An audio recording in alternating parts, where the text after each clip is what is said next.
নমস্কার বন্ধুরা, অঙ্কিতা রান্নাঘরে আবারও একটা নতুন রেসিপি নিয়ে চলে এসেছি। নিরামিষ দিনে কিন্তু আপনারা খুব সহজেই এই সয়াবিন আর আলুর তরকারি বানিয়ে নিতে পারবেন।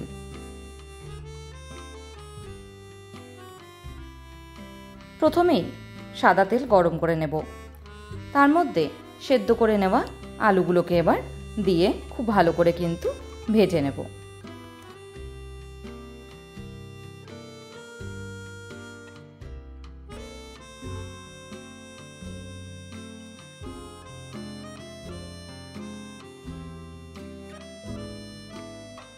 দু থেকে 3 মিনিটের জন্য কিন্তু গ্যাসের ফ্লেমটাকে হাইতে রেখেই আলুটাকে খুব ভালো করে ভেজে নেব।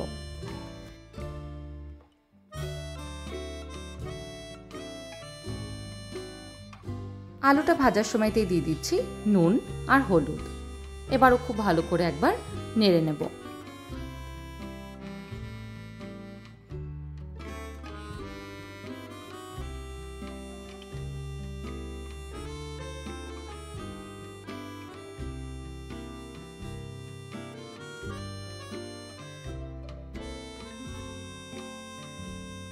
আলুটা ভালো করে ভাজা হয়ে গেলে তার মধ্যে দিয়ে দেব আগের থেকে সেদ্ধ করে নেওয়া সয়াবিনের টুকরোগুলোকে।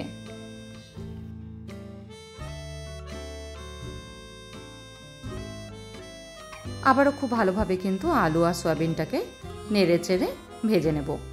গ্যাসের ফ্লেমটাকে কিন্তু হাইতে রাখবেন, তাতে খুব ভালো করে কিন্তু ভাজাটা হয়।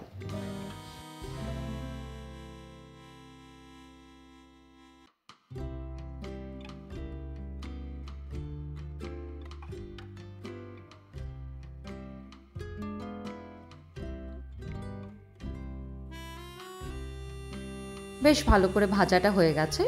এবার তুলে আলু আর সয়াবিনটাকে অন্য একটা পাত্রে নিয়ে নেব।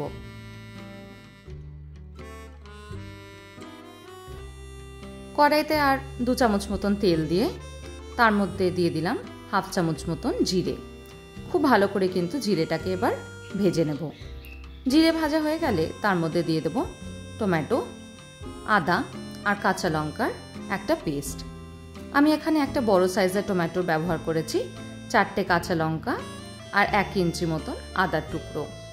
আদা আর টমেটোর কাঁচা গন্ধটা যাওয়া অবধি কিন্তু খুব ভালো করে এবার মিশিয়ে নিতে হবে।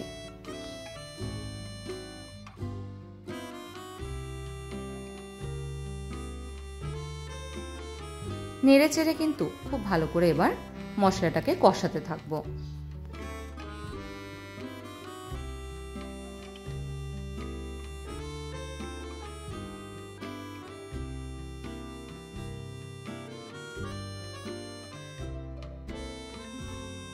মশলা থেকে তেল ছাড়তে শুরু করলে তার মধ্যে দিয়ে দেব হলুদ, জিরে, ধনে, গরম মশলার গুঁড়ো আর একই সঙ্গে দিয়ে দেব লঙ্কার গুঁড়ো।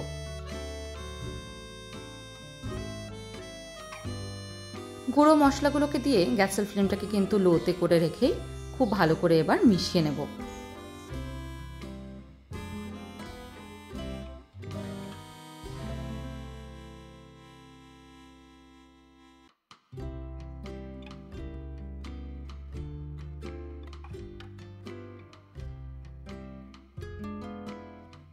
মশলা থেকে খুব সুন্দর তেল ছাড়তে শুরু করে দিয়েছে। এই সময় দিয়ে দেব আলু আর সয়াবিনটা।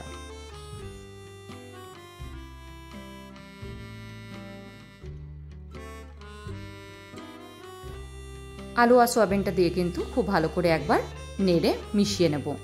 এবার 3 থেকে 4 মিনিটের জন্য কিন্তু এইভাবেই মশলার সাথে মেশাতে থাকবো।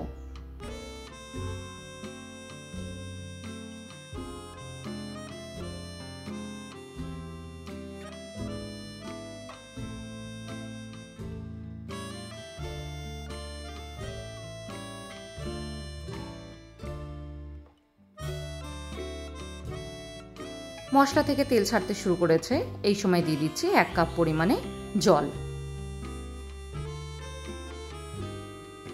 যেই বাটিটায় আমি আলু আর সয়াবিনটাকে তুলেছিলাম সেটার মধ্যে গরম জল দিয়ে সেই জলটাকে কিন্তু আমি ইউজ করে নিলাম।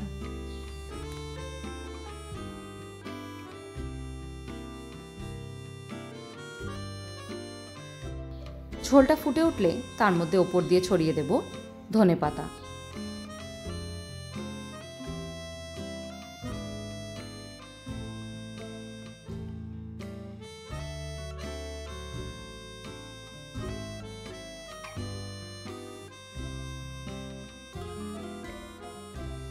পেঁয়াজ আদা রসুন দিয়ে কিন্তু আপনারা অনেকেই সয়াবিন বানিয়ে থাকেন।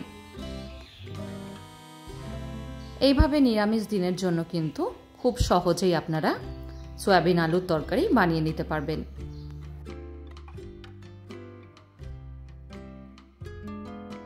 আমার চ্যানেলে নতুন বন্ধু হয়ে থাকলে চ্যানেলটা সাবস্ক্রাইব করে দেওয়ার অনুরোধ রইল।